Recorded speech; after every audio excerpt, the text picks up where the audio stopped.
You've seen the viral videos. A paying passenger humiliated, verbally abused, or dragged off a flight because of an overbooking error and a heavily prejudiced flight crew.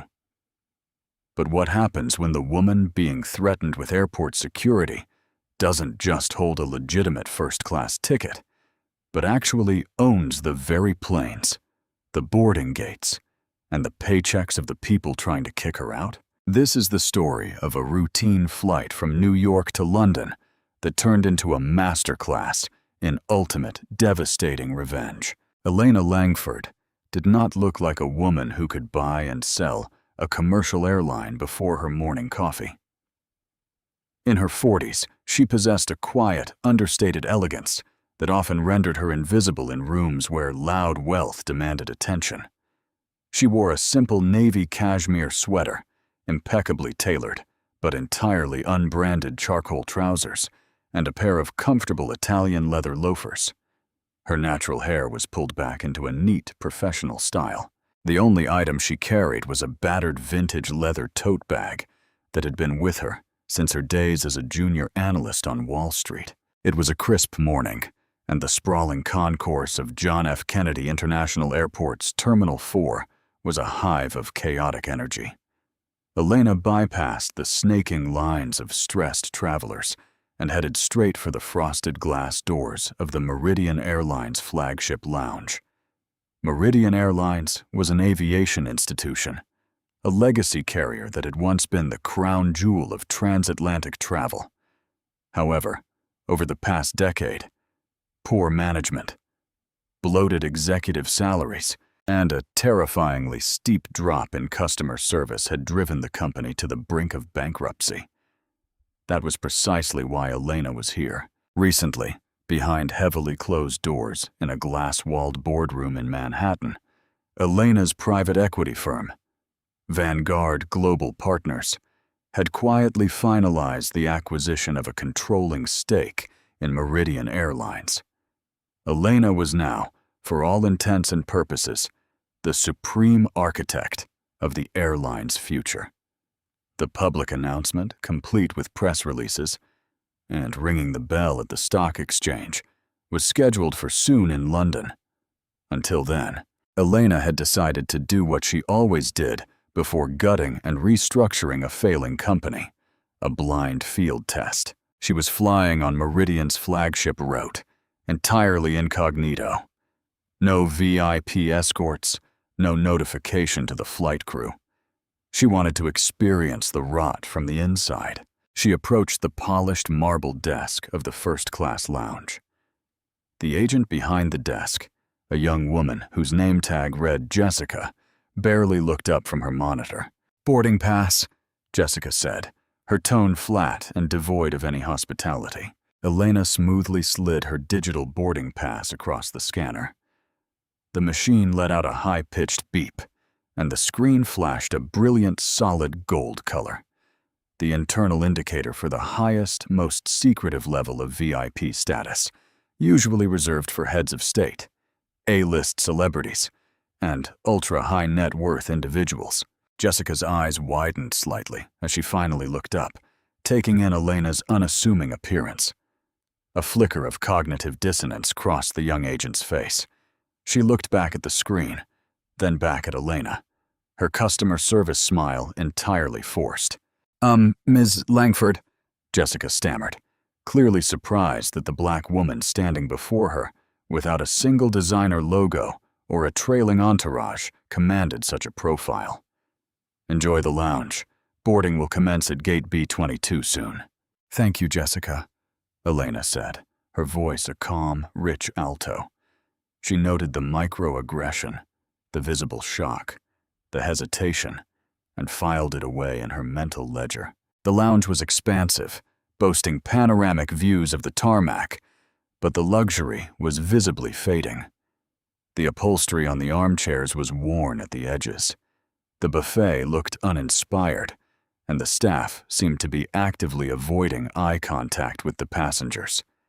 Elena poured herself a cup of black coffee, took a seat in a quiet corner, and pulled out a thick, heavily redacted financial prospectus from her tote bag. She spent the following time silently dissecting the airline's abysmal quarterly loss reports, crossing out entire divisions with a silver pen. When the boarding announcement finally chimed over the PA system, Elena packed away her papers. She made her way to gate B-22, where a chaotic swarm of passengers had already blocked the boarding lanes. A loud, booming voice cut through the ambient airport noise. "Excuse me, coming through. Priority boarding. Move aside, please." Elena watched as a tall, red-faced man in his 50s barreled through the crowd. He was dressed in a sharp, expensive bespoke suit that screamed mid-level executive, a flashy watch strapped to his wrist. He was pressing a sleek smartphone to his ear, loudly complaining about his golf handicap to whoever was unfortunate enough to be on the other end of the line. This was Marcus Langford, and as he shoved past Elena, his shoulder aggressively clipping hers without so much as a backward glance or a passing apology, she had a fleeting, instinctual feeling that their flight together was going to be memorable. The gate agent, a harried-looking man named Derek Hale, picked up the microphone. "Ladies and gentlemen, Meridian Airlines flight to London is now offering pre-boarding for our first-class passengers and highest-tier members only. Please step forward to the priority lane." Elena smoothly stepped into the priority lane, her digital boarding pass ready. She was the first one there, standing quietly. A second later, Marcus Langford slammed his designer briefcase down onto the ticketing counter, completely ignoring the queue and standing directly in front of Elena. "First class," Marcus barked at Derek, not even looking at the agent. Derek, intimidated by the man's aggressive posturing, scanned Marcus's phone immediately. "Right away, Mr. Langford. Welcome aboard. Enjoy the flight." Marcus strutted down the jet bridge. Elena stepped up next. She didn't say a word, just presented her phone. Derek scanned it. The machine chimed approvingly. Derek handed her passport back without making eye contact. "Go ahead. No welcome aboard. No thank you for flying with us." The contrast in treatment was stark, textbook, and infuriating. Elena's jaw tightened imperceptibly, but she remained silent. The audit had officially begun. The interior of the Boeing 777 was meant to be Meridian's crowning achievement, but to Elena's trained eye, it was a liability. The first-class cabin featured 8 semi-enclosed suites. The mood lighting was harsh, the privacy partitions looked slightly scuffed, and the overall atmosphere lacked the premium polish that foreign competitors had perfected years ago. Elena found her suite 2A window seat on the port side of the aircraft. She stowed her battered tote bag under the ottoman, adjusted the heavy seatbelt, and settled into the wide leather seat. She immediately pulled out her prospectus again, retreating into the world of numbers and corporate restructuring. The cabin slowly began to fill. A few tech entrepreneurs took their seats in row 1, instantly putting on noise-canceling headphones. Then the heavy, impatient footsteps echoed down the aisle. Marcus Langford stopped dead in his tracks, right beside Suite 2A. He stared at the brass number plaque affixed to the suite wall, then looked down at his own boarding pass, his brow furrowing in irritation. He let out a loud, performative sigh, designed to draw the attention of the entire cabin. "Excuse me," Marcus said. Elena didn't look up from her paperwork. She assumed he was trying to squeeze past her in the relatively wide aisle. "Hey, I said excuse me," Marcus repeated, this time sharply tapping his knuckles against the privacy partition of her suite. Elena slowly lowered her pen and turned her head. Her expression was neutral, giving nothing away. "Can I help you?" Marcus offered a patronizing, tight-lipped smile that didn't reach his eyes. "You're in my seat." Elena glanced at the brass number, then looked back at him. "I'm afraid you are mistaken. This is seat 2A. "I am well aware of what seat it is," Marcus snapped, his volume rising. He leaned over, invading her personal space, pointing a manicured finger at the seat. "And my boarding pass says 2A. So there's clearly been a mix-up, and I'm going to need you to gather your things and move. I have a very important conference call to prepare for once we're in the air, and I specifically requested the window." Elena did not flinch. She did not reach for her bag. She simply unlocked her smartphone, pulled up the Meridian Airlines app, and turned the screen toward him. The bright digital text clearly read, "Elena Langford. Flight to London. First class. Seat 2A. "As you can see," Elena said, her voice steady and terrifyingly calm, "I am ticketed for this seat. If you have a duplicate boarding pass, I suggest you speak with the flight crew to resolve the system error. I will not be moving." Marcus's face flushed a deep, ugly crimson. He wasn't used to being told no, especially not by someone he had instantly, subconsciously categorized as beneath him. He looked Elena up and down, taking in her unbranded clothes and her natural hair, his prejudices instantly calculating a narrative. "Listen to me very closely," Marcus sneered, dropping the polite facade entirely. "I don't know how you got that ticket. Maybe it's an employee pass. Maybe it's a cheap points upgrade. I don't care. But I am a paying customer. I spend substantial amounts a year with this airline.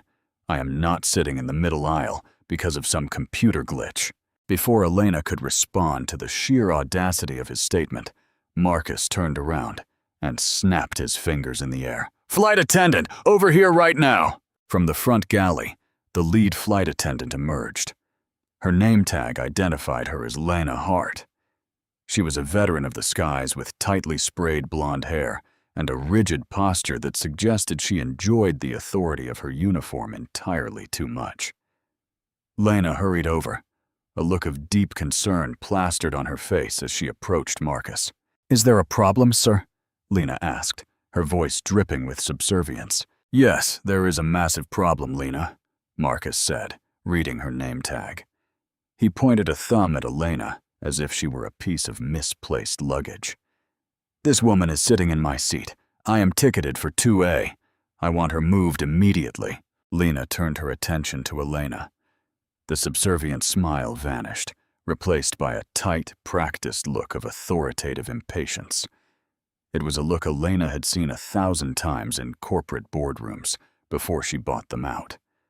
The look of someone who had already made up their mind based entirely on optics. "Ma'am," Lena said, her tone instantly adopting a patronizing schoolteacher cadence. "May I see your boarding pass?" Elena maintained her composure, though a dangerous fire was beginning to kindle behind her dark eyes. She handed her phone to the flight attendant. Lena looked at the screen. She frowned. "It does say 2A. She then turned to Marcus. "May I see yours, sir?" Marcus aggressively shoved a printed paper boarding pass into Lena's hands. It also read 2A. "It appears we have an equipment change glitch," Lena muttered, mostly to herself. "The system sometimes issues duplicate assignments when a plane is swapped at the last minute." "I don't care about your computer glitches," Marcus barked. "I booked this flight months ago. I am a high-tier member. I want my seat." Lena didn't even hesitate. She didn't check the manifest to see who had booked first. She didn't check their respective loyalty tiers.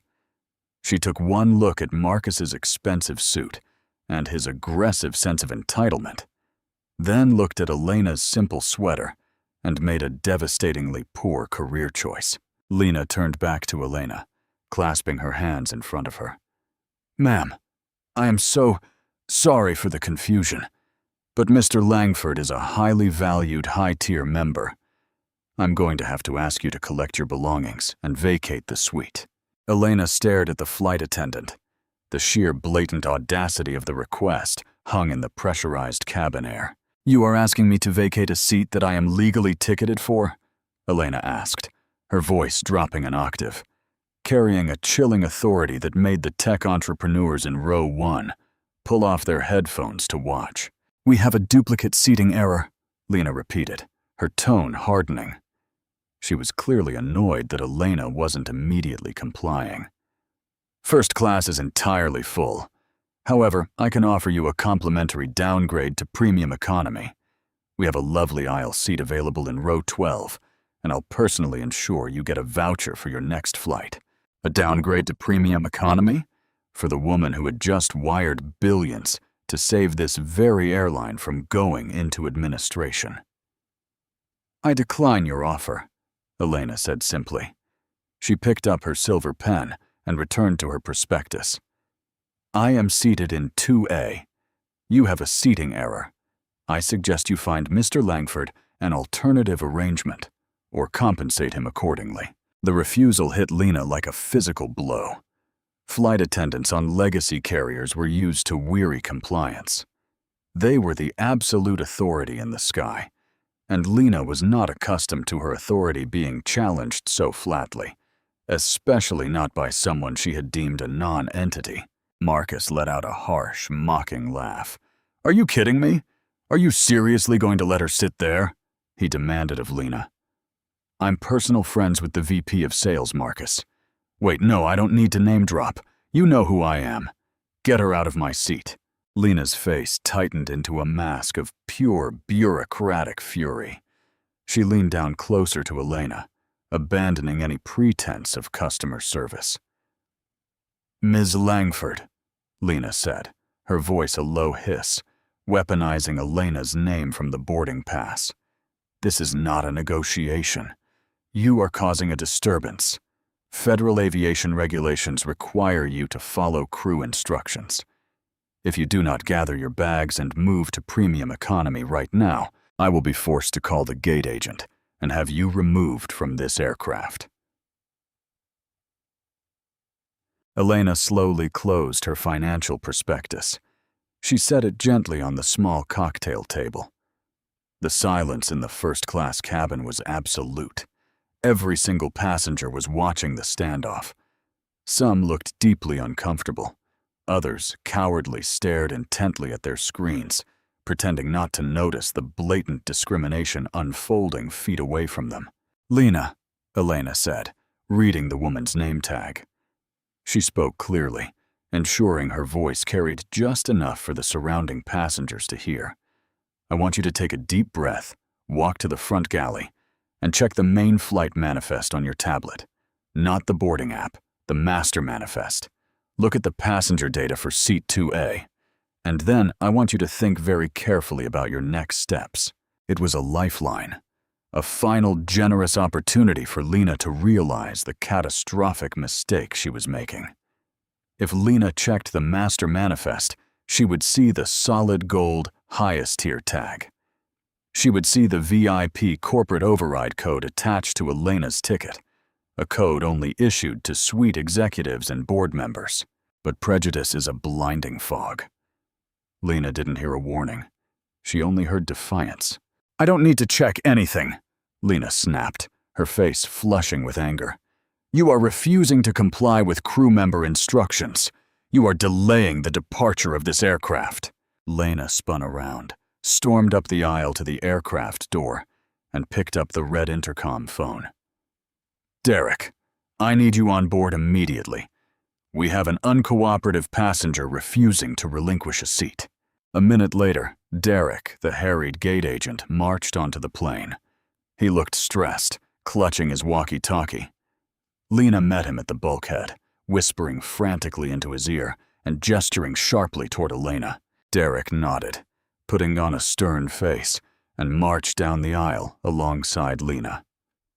Marcus Langford stood a few feet away, arms crossed over his chest, a smug, victorious smirk playing on his lips. Ma'am, Derek said loudly, adopting a commanding tone. The flight attendant has informed me you are refusing to move. You do not have priority over this seat.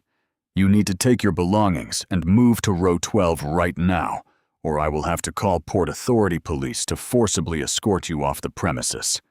This is your final warning. The threat of police intervention usually broke people.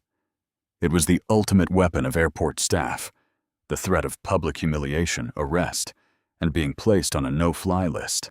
Derek and Lena stood over Elena, an imposing wall of faux authority, expecting her to crumble, to cry, to angrily grab her bag and march back to economy in defeat. Instead, Elena Langford smiled.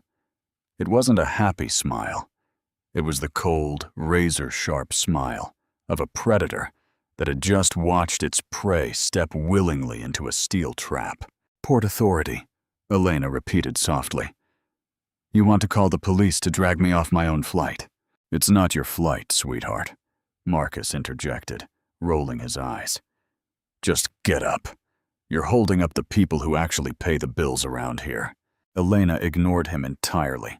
She reached into her pocket and pulled out her smartphone. "You can't record us!" Lena immediately shouted, raising her hand. "Recording flight crew is a violation of airline policy."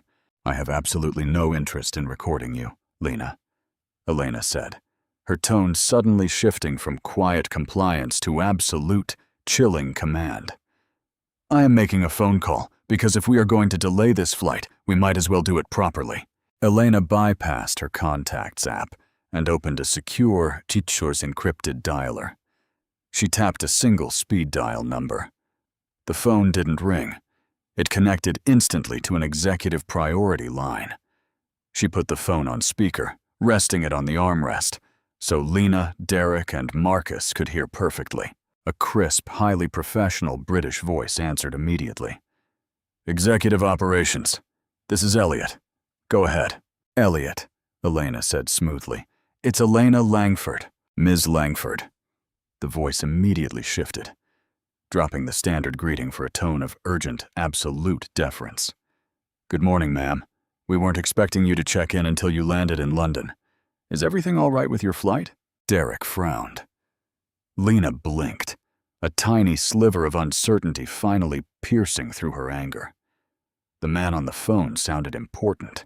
"Not quite, Elliot," Elena said, keeping her eyes locked on Lena's suddenly pale face.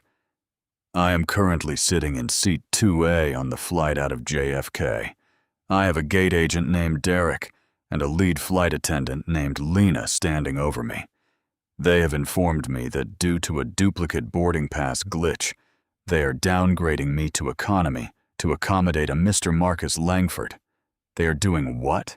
Elliot's voice over the speaker spiked with absolute horror. "Ma'am, that is entirely unacceptable. I can override the system right now." "That won't be necessary, Elliot," Elena interrupted smoothly. "They have also threatened to call Port Authority police to forcibly remove me from the aircraft because I declined their kind offer of a seat in row 12.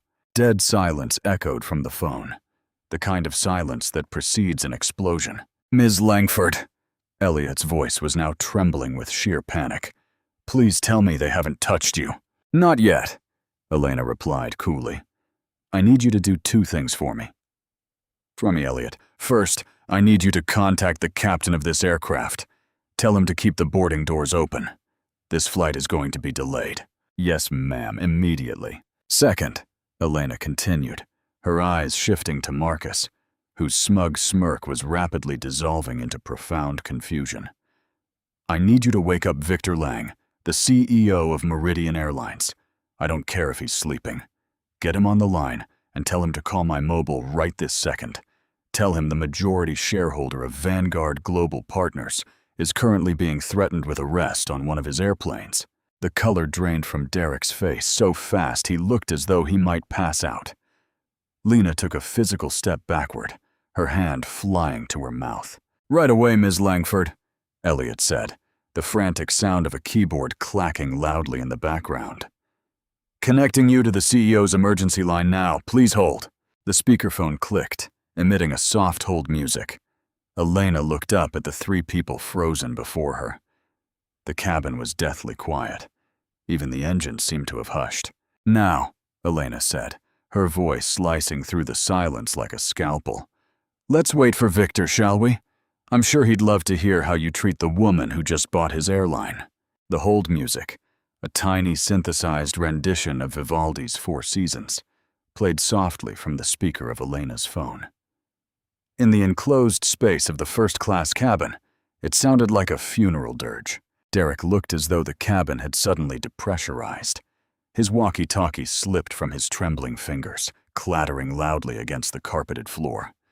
Lena remained frozen, her meticulously sprayed hair suddenly seeming entirely at odds with the look of stark, unadulterated terror spreading across her features. Marcus Langford, however, wasn't a man who surrendered easily to reality. His ego, inflated by decades of corporate echo chambers and sycophants, refused to process what was happening. He let out a loud, obnoxious bark of laughter. "Oh, this is brilliant," Marcus sneered, looking around at the other passengers as if inviting them to join in on the joke. "This is a stunt, right? You've got a friend on the other end of the line playing pretend. You really expect me to believe that a billionaire private equity investor travels in a stained tote bag and gets into a petty argument over a seat? Give it up, lady. Todd, call the police right now," he demanded of Derek. Before Derek could even think of reaching for his fallen radio, the hold music abruptly cut out. "Elena." The voice that echoed through the phone speaker was frantic, slightly breathless, and instantly recognizable to anyone who watched financial news networks. It was Victor Lang, the chief executive officer of Meridian Airlines. "Victor, good morning," Elena said, her voice remaining perfectly level. "I apologize for waking you." "You didn't wake me, Elena.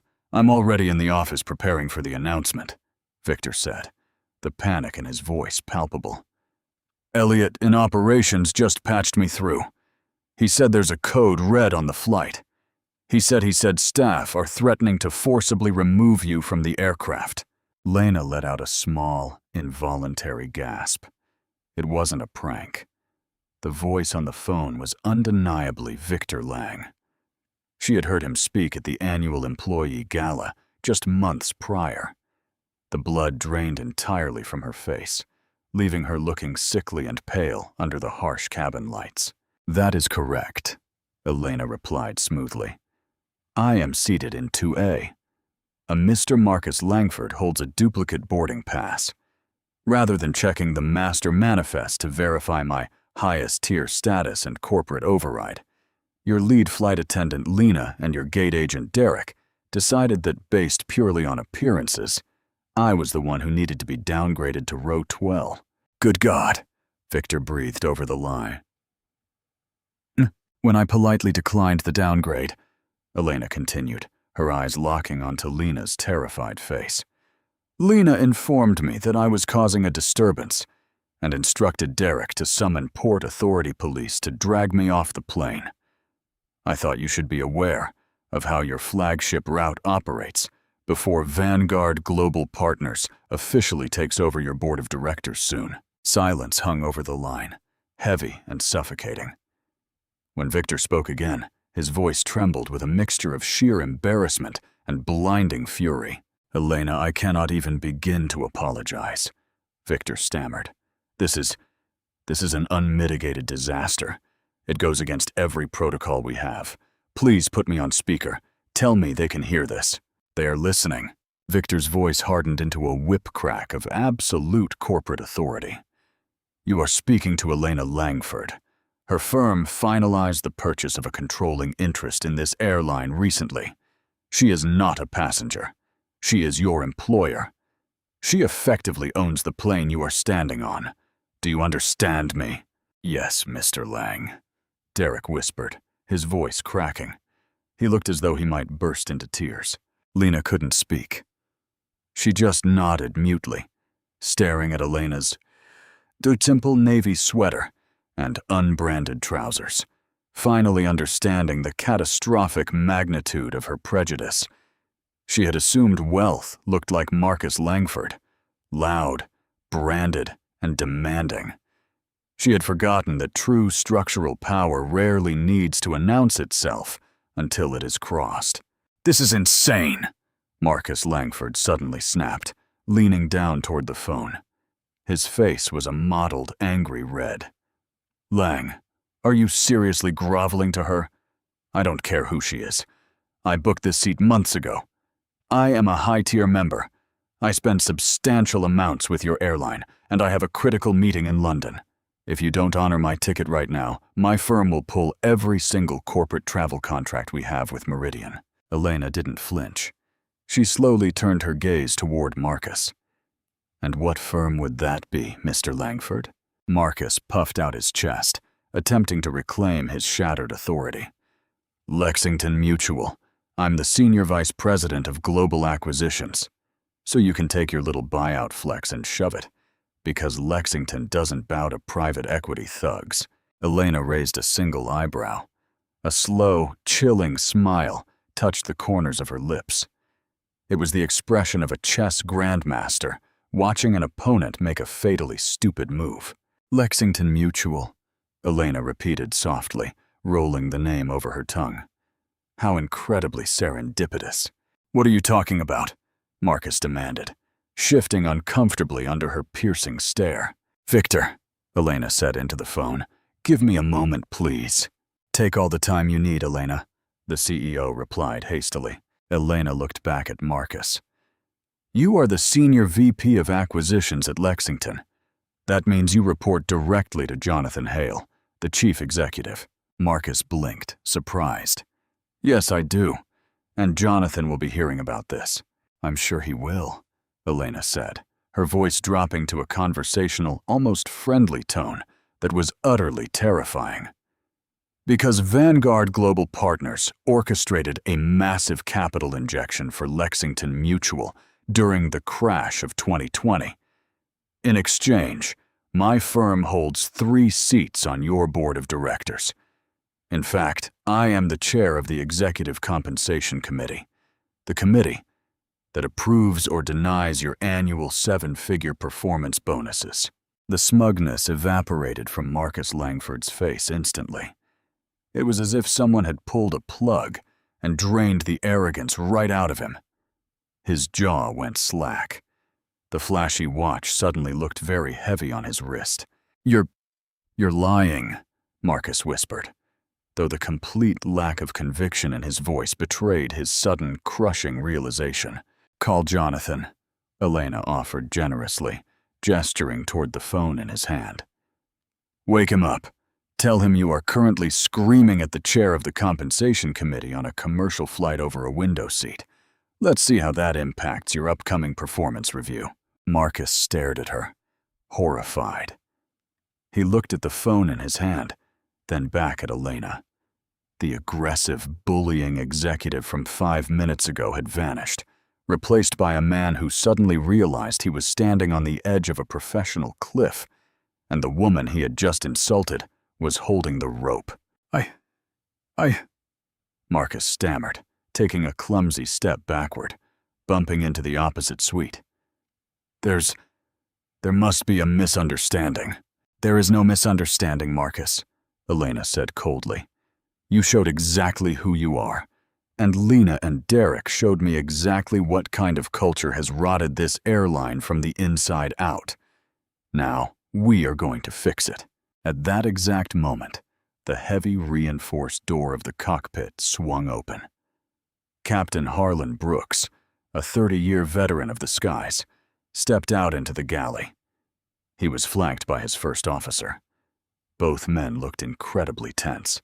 Captain Brooks walked briskly down the aisle, his eyes sweeping over the frozen tableau, Todd shaking like a leaf, Lena looking utterly hollowed out, Marcus Langford staring into space in a state of shock, and Elena Langford sitting calmly in 2A. "Ms. Langford," Captain Brooks asked, his voice respectful and cautious.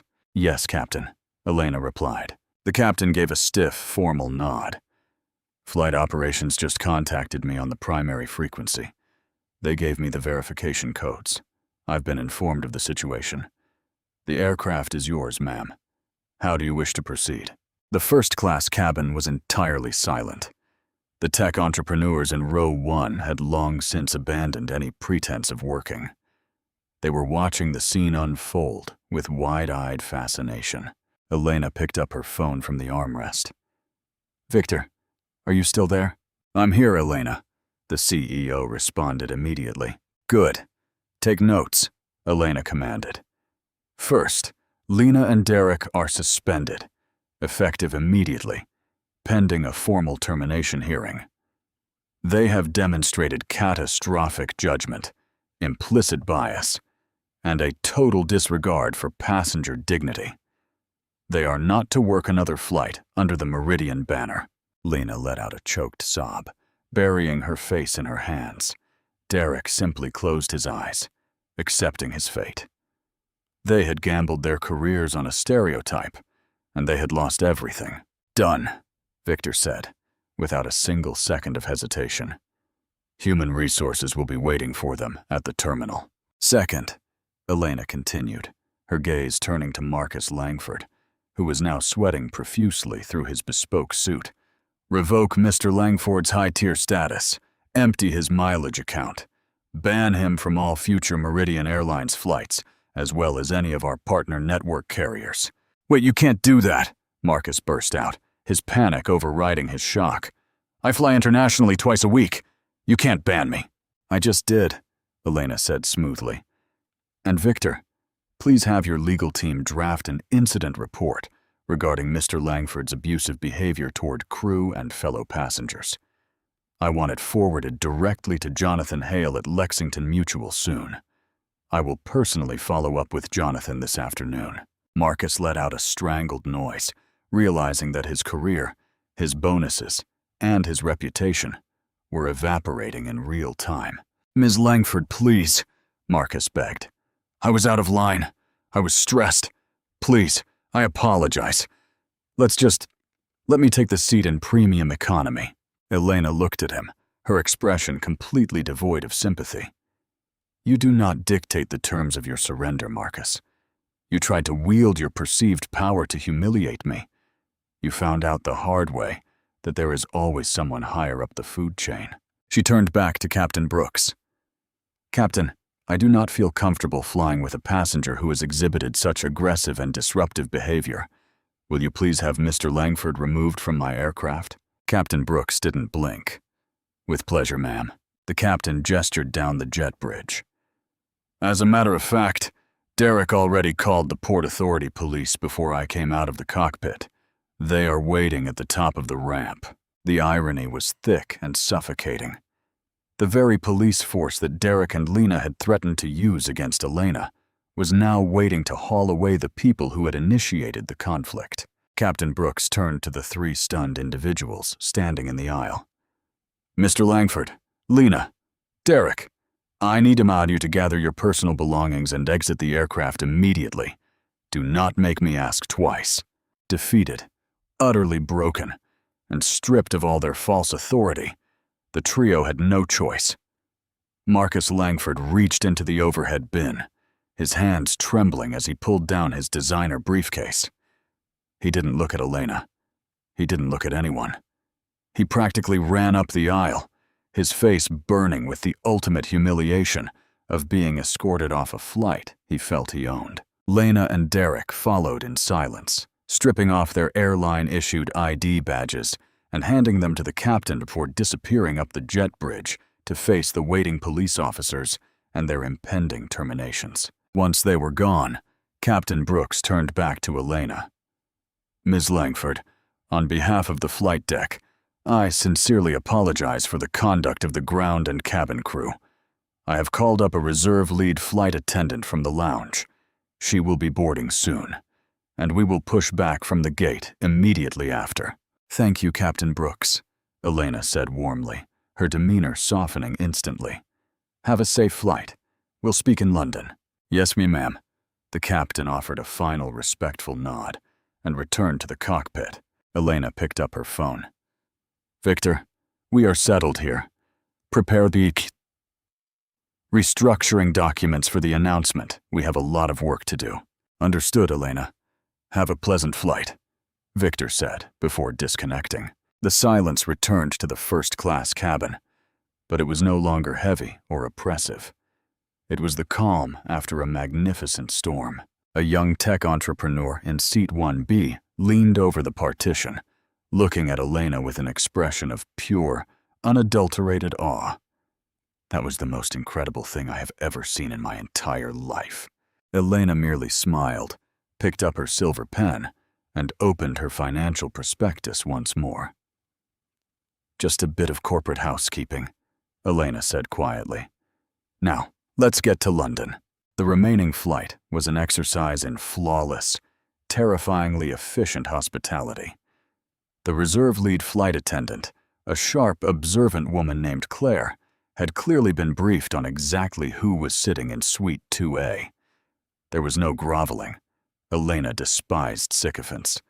But there was a level of crisp, intuitive service that Meridian Airlines hadn't seen in years. When the Boeing 777 finally touched down on the damp tarmac of London Heathrow, Elena stepped off the plane, not as a passenger, but as an absolute conqueror. Unlike her discreet arrival at JFK, the landing in London came with the full weight of her newly minted authority. A sleek, midnight black Bentley Mulsanne was waiting directly on the tarmac at the base of the private air stairs. A smartly dressed chauffeur opened the door, and Elena slipped into the plush leather interior, her battered tote bag resting beside her. While Elena was being driven through the rain-slicked streets of London toward Meridian's corporate headquarters, a very different kind of arrival was taking place back in New York. Marcus Langford walked into the sprawling glass and steel lobby of Lexington Mutual's Manhattan skyscraper. He had spent the past hours sitting in a crowded airport bar, nursing several drinks, desperately trying to convince himself that Elena Langford had been bluffing. He told himself it was a scare tactic, an elaborate lie cooked up by a woman who had gotten lucky with a ticket upgrade. Billionaires didn't fly commercial without entourages. They didn't wear unbranded sweaters. But as Marcus stepped off the elevator onto the executive floor, his stomach dropped. His keycard, which usually emitted a pleasant green beep to unlock the glass doors of the acquisitions wing, flashed a harsh, solid red. Access denied. A moment later, the heavy glass door was pushed open from the inside by two large men in dark suits, corporate security. Behind them stood a stern-faced woman holding a cardboard banker's box. It was Helen, the head of human resources. "Marcus," Helen said, her voice devoid of any warmth. "Jonathan Hale would like a word with you in his office immediately." Marcus's mouth went completely dry. He was flanked by the security personnel and escorted past the cubicles of his subordinates, all of whom were suddenly entirely engrossed in their computer screens. Jonathan Hale, the chief executive officer of Lexington Mutual, was a man who did not tolerate liabilities. When Marcus was ushered into the expansive corner office, Jonathan was standing by the window, staring out at the Manhattan skyline. On his massive oak desk sat a single, neatly printed document, an official incident report bearing the Meridian Airlines corporate seal, time-stamped recently. "Jonathan, listen, I can explain," Marcus started, his voice cracking slightly. "There was a mix-up at the airport, a glitch with the boarding passes." Jonathan held up a single hand, silencing him instantly. He turned around, and the look of sheer, unadulterated disgust on his face made Marcus take a physical step backward. "Do you have any idea what you did this morning, Marcus?" Jonathan asked, his voice a low, dangerous rumble. "Do you have any comprehension of the catastrophic magnitude of your arrogance?" "She was in my seat, Jonathan. I am a senior VP." "She is Elena Langford," Jonathan roared, slamming his hand down on the desk so hard the coffee cup rattled. "She is the founder of Vanguard Global Partners. She manages billions in assets. And as of recently, she owns the airline you were trying to throw her off of. But more importantly, to you and me, Marcus, her firm holds the debt notes on our European expansion. And she chairs the compensation committee that dictates whether this firm sinks or swims." Marcus's legs felt like lead. The drinks from the airport bar threatened to make a reappearance. I didn't know who she was. She didn't look like what? Like what, Marcus?" Jonathan cut in, his eyes narrowing into venomous slits. "She didn't look wealthy enough for you. She didn't fit your narrow, prejudiced worldview of what power looks like. You threatened a major financial stakeholder with police removal because your fragile ego couldn't handle sitting in row 12. Jonathan picked up the incident report and tossed it into the trash can. I received a personal phone call from Ms. Langford recently, Jonathan continued, adjusting his cuffs.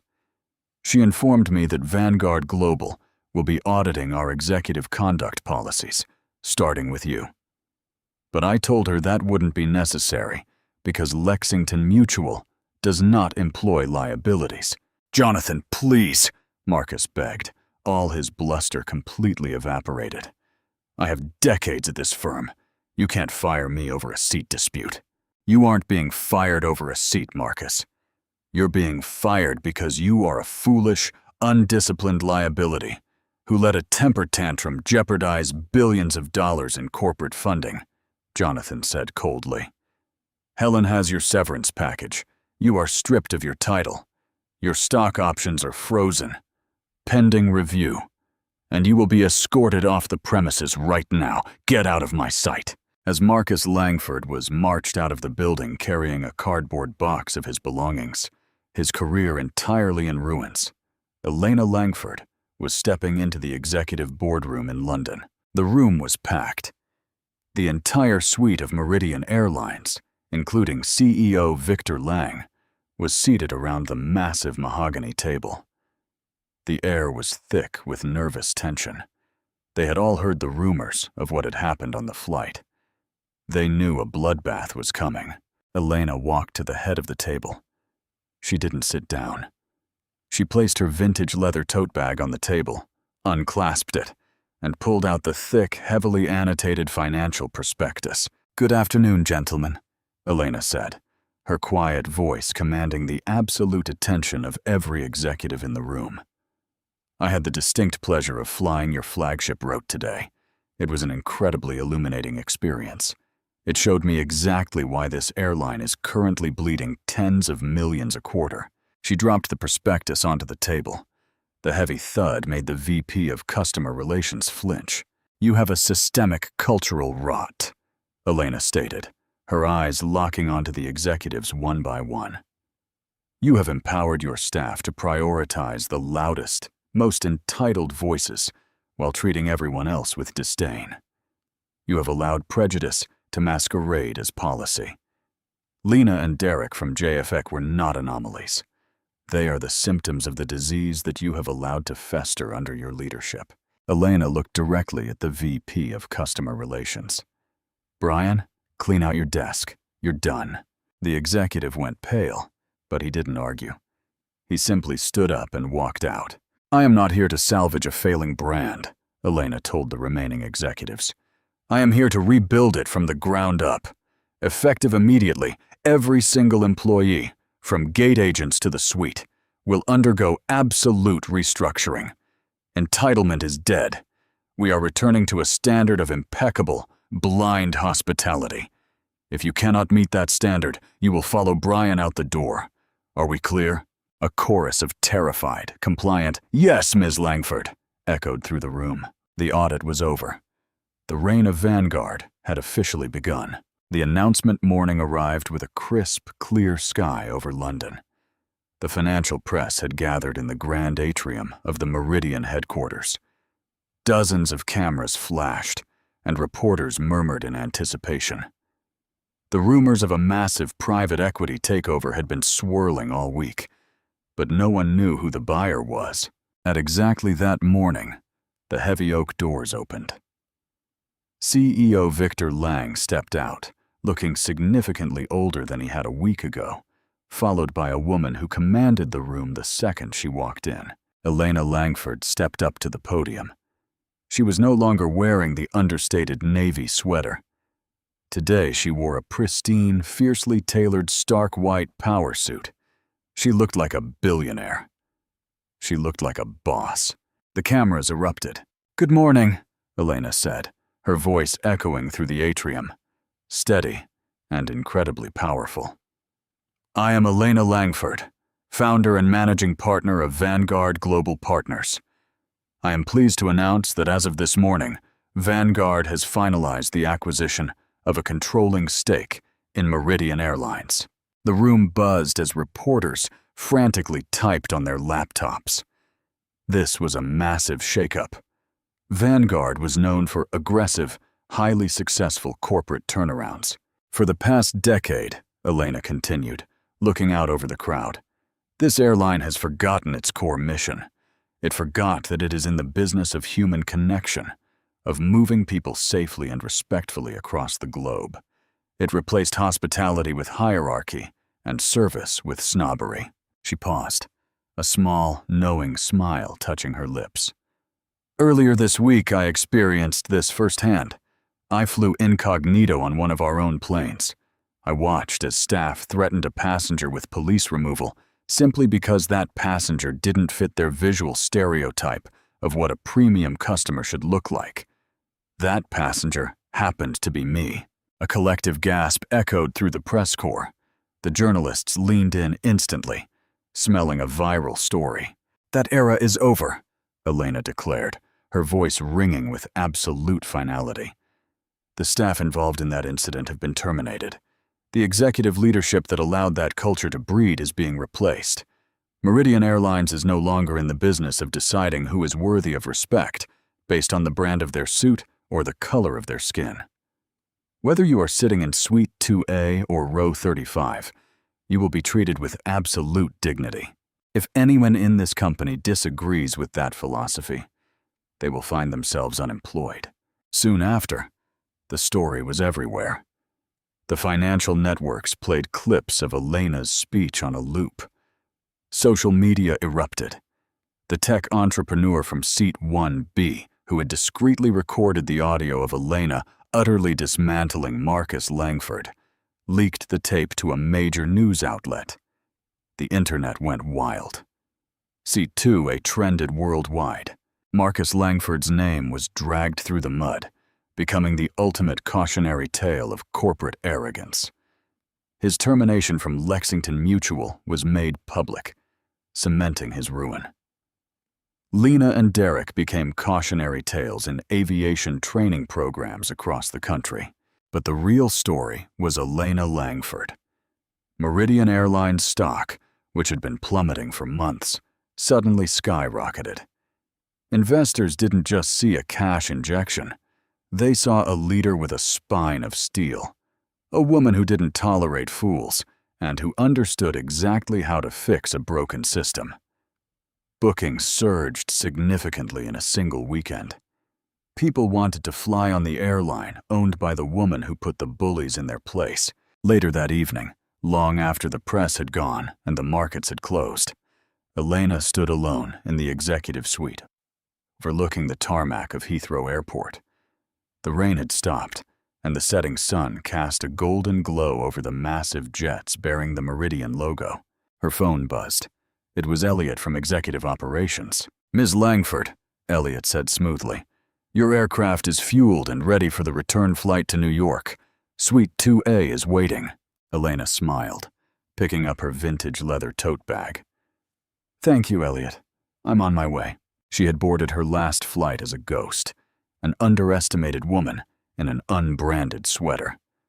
She was walking onto this one as the undisputed queen of the skies, and she knew with absolute certainty that no one would ever ask her to move again. If this story proved anything, it's that true power doesn't need to shout, and arrogance will always be its own downfall. Elena Langford didn't just buy an airline. She delivered a masterclass in respect, dignity, and absolute corporate revenge. What would you have done if you were in Elena's shoes? Let us know your thoughts in the comments below. If you loved this story of instant karma and ultimate justice, make sure to hit that like button. Share this video with your friends, and subscribe to the channel for more incredible real-life stories. See you next time.